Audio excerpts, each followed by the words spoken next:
আসসালামু আলাইকুম রহমতুল্লাহ। হ্যালো বন্ধুরা, কেমন আছেন সবাই?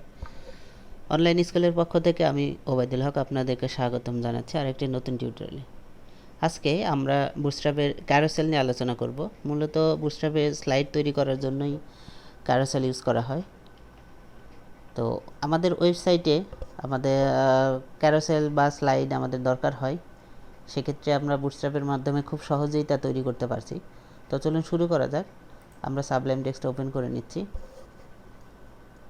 এখানে আমরা কার্ডের কাজ করেছিলাম। ব্রাউজার একবার দেখে নিই প্রিভিউটা। তো আমি এগুলোকে রিমুভ করে দিচ্ছি, কার্ড আমাদের এখানে দরকার নেই। ওকে, আর একবার একটু আউটপুটটা দেখে নিই। ঠিক আছে, তো আমরা এখন যেটা করব সেটা হলো আমাদের সিম্পল আগে একটা ক্যারোসেল বা স্লাইড তৈরি করব। এখানে একটা ডিপ দিব এবং আইডি দিয়ে আমরা ক্যারোসেল এটা স্লাইড দিলাম। এটা যে কোনো নামে দেওয়া যাবে, কোনো সমস্যা নেই। এরপর একটা ক্লাস ইউজ করতে হবে। ক্লাস হবে ক্যারোসেল, আর একটা ক্লাস দিব আমরা স্লাইড। স্লাইড আইটেম হবে এবং ডাটা রাইট দিব ক্যারোসেল। ওকে, তো এইটা হলো মেইন ডিভ। এর ভিতরে আমাদের বাকি যে কন্টেন্টগুলো থাকবে সেটা আমরা এখানে লিখব ডিভ।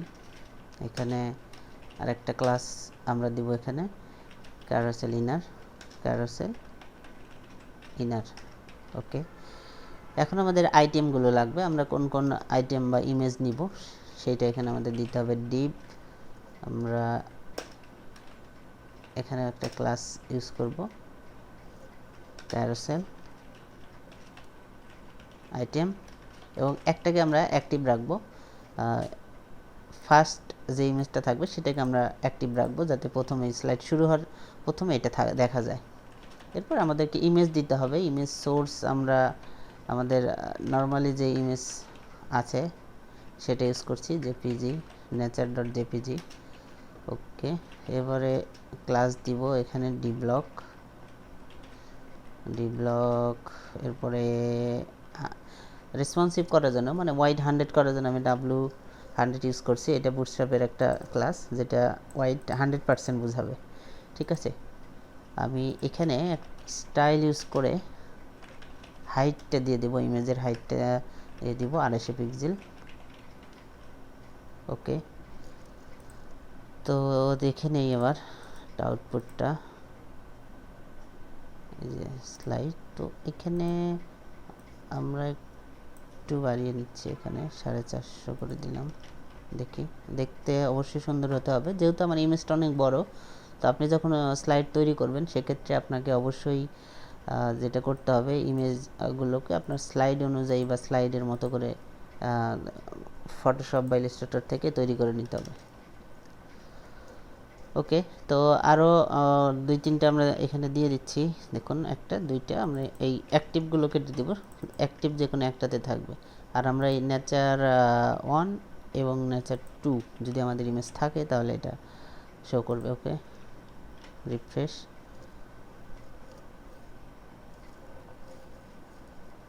দেখুন, এই যে আমাদের এখানে ইমেজ নাই, নেচার 1 2 এইরকম, এই জন্য এটা কিন্তু শো করছে না। তো যাই হোক, আমরা একটু আমাদের সোর্সটা দেখে নেই যে এখানে ইমেজ সোর্স নেচার 2 আছে, 3 আছে। তো আমরা এখানে যেহেতু 3 আছে, আমরা 3 করে দিলাম। ওকে, রিফ্রেশ।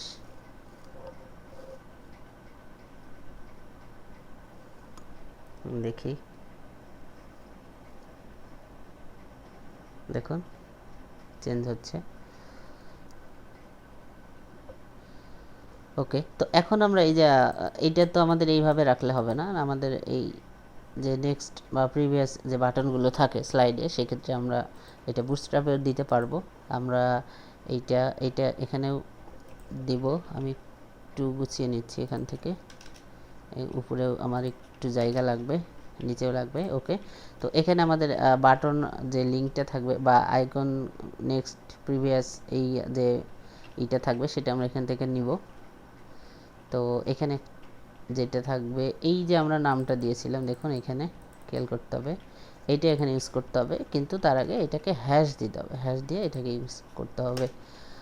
ওকে, এরপরে আমাদের এখানে ক্লাস ইউজ করতে হবে, এখানে অনেকগুলো ক্লাস আসবে। ক্যারোসেল, এটা কন্ট্রোল প্রিভিউ। রোল ইউজ করতে হবে, রোল বাটন এবং ডাটা স্লাইড, এটা প্রিভিউ যেটা আর কি। তো এইখানে এইটাতে আমাদের প্রিভিউ আসবে। এখন আইকনটাকে নিয়ে আসতে হবে, আমরা একটা স্প্যান ইউজ করে আইকনটাকে নিয়ে আসবো। এখান থেকে একটা ক্লাস ইউজ করব যেটা ক্যারোসেল কন্ট্রোল প্রিভিউ, এখানে আইকন, এবং নিচে আর একটা ক্লাস আমরা স্প্যান নিব, ক্লাস এখানে এসআর অনলি, স্ক্রিন অনলি। ওকে, তো এই জিনিসটাকে আমি কপি করছি, যেহেতু আমার খুব বেশি চেঞ্জের দরকার নেই, শুধুমাত্র এই যে প্রিভিয়াস বা প্রিভ যেটা আছে এই তিনটাকে চেঞ্জ করে দিলেই আমার কাজ হয়ে যাবে। তো আমি এই তিনটাকে সিলেক্ট করে নিলাম, এরপরে নেক্সট করে দিলাম, ঠিক আছে, ক্যান্সেল করে দিলাম। ওকে, এখন আমরা একটু রিফ্রেশ দিই ব্রাউজারে। ওকে, দেখুন এই যে আইকন, এখানে ক্লিক করলে নেক্সট, প্রিভিয়াস ক্লিক করলে প্রিভিয়াস, নেক্সটে ক্লিক করে নেক্সট। তো এই হলো সুন্দর একটা স্লাইড কিন্তু হয়ে গেছে অটোমেটিক আমাদের, আমরা কিন্তু এখন স্লাইড করতে পারছি, ঠিক আছে। আবার যদি আমরা অটোমেটিক করি তারপরে অটোমেটিক হবে। এরপরে আমরা এখানে ইন্ডিকেটর দিব যে আমি কোন স্লাইডে বা কোন নাম্বার স্লাইডে আসি, সেই বিষয়টা আমরা কিভাবে করব এটা এখান থেকে দেখে নিচ্ছি। তো এটা করার জন্য আমাদেরকে, আমরা ওয়েল ইউজ করেছিলাম, আনঅর্ডার লিস্ট, এটা আপনারা জানেন। তো আমরা এখানে উপরে দেখেন ওয়েল, এবং এখানে একটা ক্লাস ইউজ করতে হবে ক্যারোসেল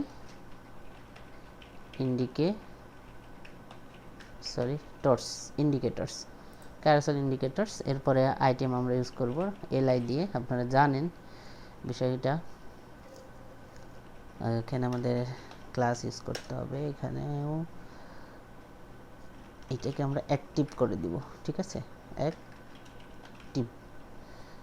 ওকে, পরেরগুলোতে আমরা অ্যাক্টিভ ক্লাস ইউজ করব না, কারণ আমাদের অ্যাক্টিভ ক্লাসের কারণে এখানে একটা কালার পাবো আমরা, আমি দেখাচ্ছি। এখানে আমাদের ডাটা টার্গেট লাগবে, ডাটা টার্গেট,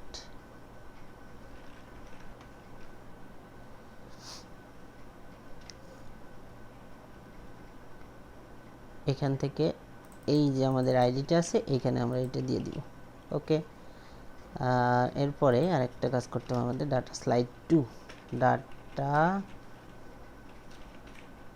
স্লাইড 2 কয় নাম্বার ডাটা, তো 0 থেকে কাউন্ট করতে হবে।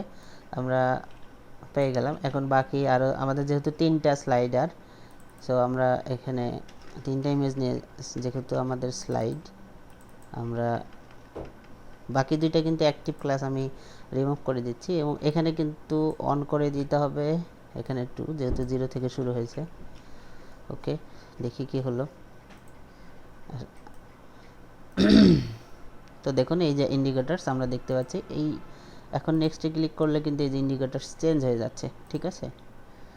এই যে দেখুন এখানে এই যে অ্যাক্টিভ, যেটা আমরা এখানে বলেছিলাম যে অ্যাক্টিভ যেটা থাকবে সেটা কিন্তু একটু হাইলাইটেড থাকবে, এই যে দেখুন এটা হাইলাইটেড, ঠিক আছে, এটা একটু হালকা, আর এটা কিন্তু অনেকটাই ফর্সা, সাদা, হোয়াইট।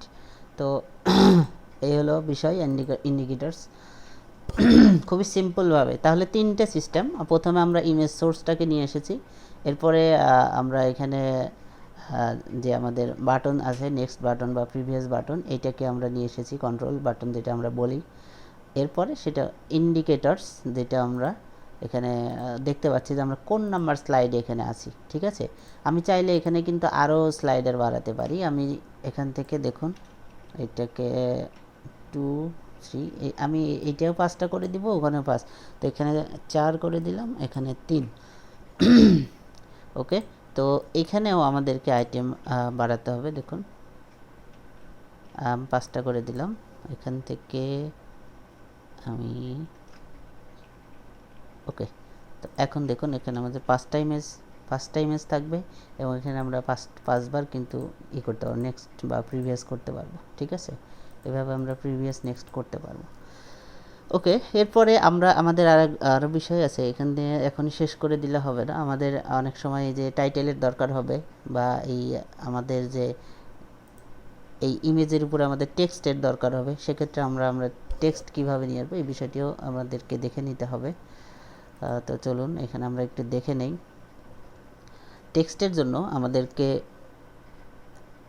দেখুন এখানে আমরা এই যে ডি ব্লক, আমরা এখানেই একটা ইমেজের নিচে আর একটা নিব,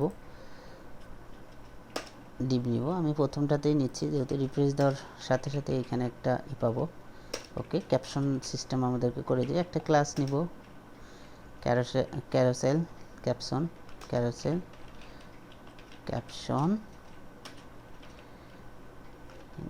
D none D MD block.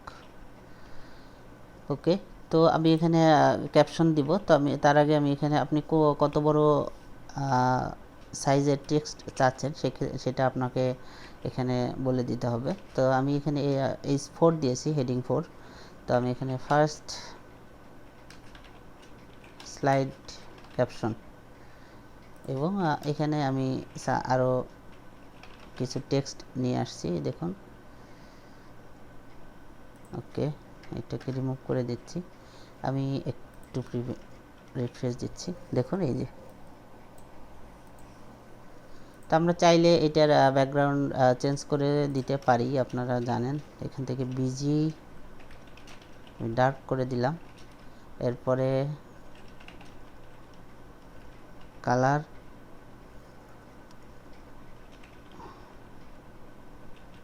Success, দেখি কি হয়। দেখুন এই যে। তো আমরা এটাকে রাউন্ড করে দিতে পারি, 100% করে দিতে পারি, কোনো সমস্যা নেই। এখানে আমরা যদি হোয়াইট 100 করে দিই, দেখি কি হয়।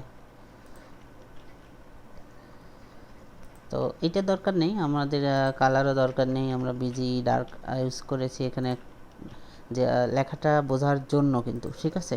আমরা পরেরটাতে ইউজ করি না, এই জন্য কিন্তু এটা আসেও নাই। তো এইভাবে আমরা ক্যাপশন ইউজ করতে পারছি এটাকে এখান থেকে। যদিও আমরা এটা ব্যাকগ্রাউন্ড ইউজ করেছি, আমরা ব্যাকগ্রাউন্ড যদি না ইউজ করি তাহলে কিন্তু সমস্যা নেই, অন্য ব্যাকগ্রাউন্ড ইউজ করছি। দেখুন সাকসেস, এই হলো বিষয় মোটামুটি। তো আশা করছি আপনারা বুঝতে পেরেছেন। আরও একটা বিষয় আছে, যেহেতু আমরা এখানে শুধু স্লাইড আইটেম দেখেছি, এখান থেকে আমরা